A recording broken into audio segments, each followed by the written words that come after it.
my sleepy and tired friends.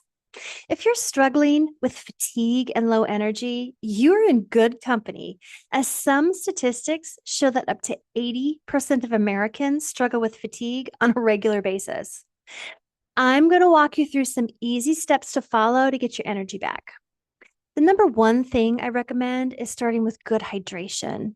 My first symptom of poor hydration is fatigue and low energy.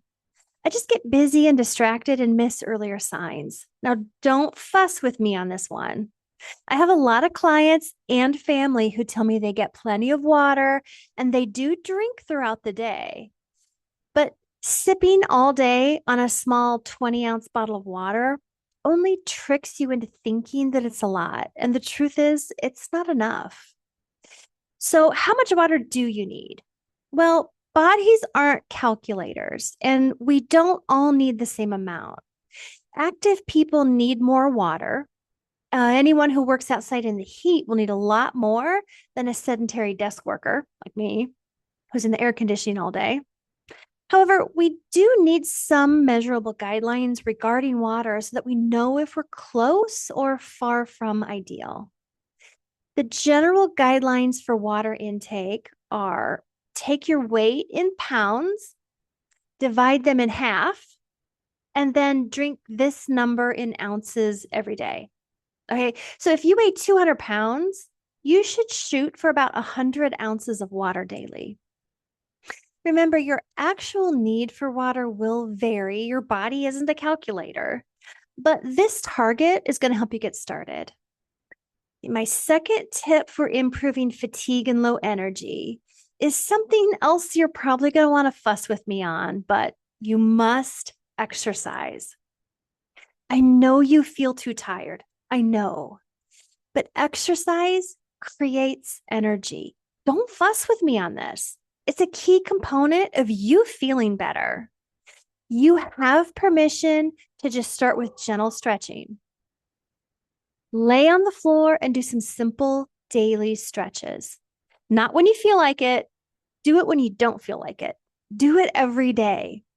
Look, exercise is medicine that improves your energy. So take your medicine. Take a 5-minute walk after dinner. No excuses. You can slowly increase your exercise as you start to feel better, but exercise is medicine for your fatigue. Take your medicine. Okay, my third tip for improving fatigue and low energy is to start changing your food choices. When we're chronically tired, our brain craves quick sources of energy, and we find ourselves craving things like sodas, sugary coffees, sweet treats, breads, pastas.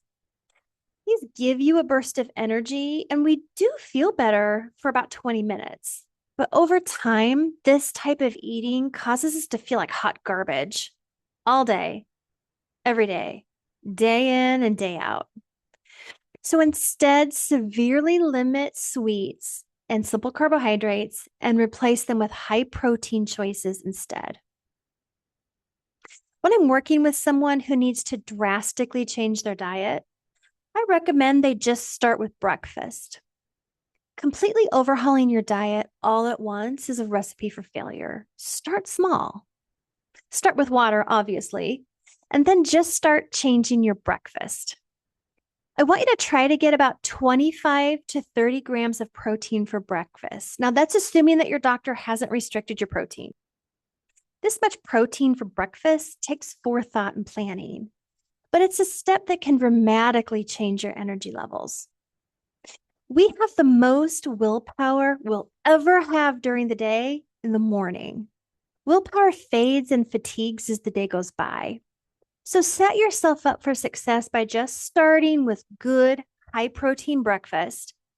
And I want you to start paying attention to what it does to your energy levels and how you feel throughout the day.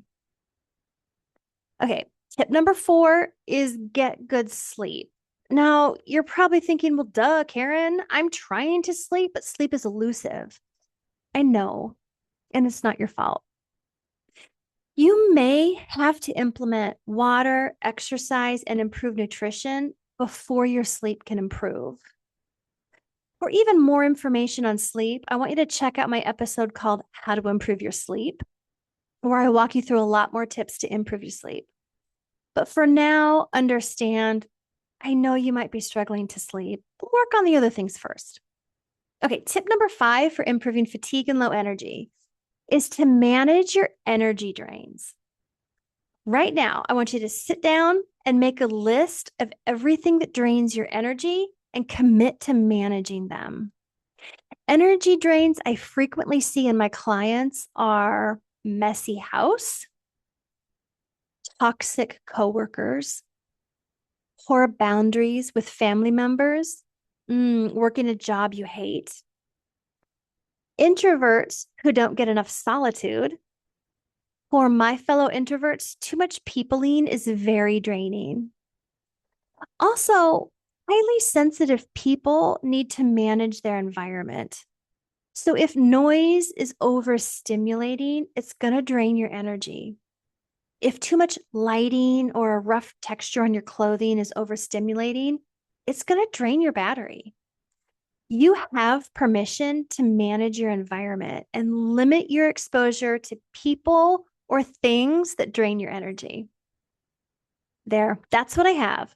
5 steps you can start taking to recover from years of chronic fatigue. Okay, now listen. I have one last thing to leave you with.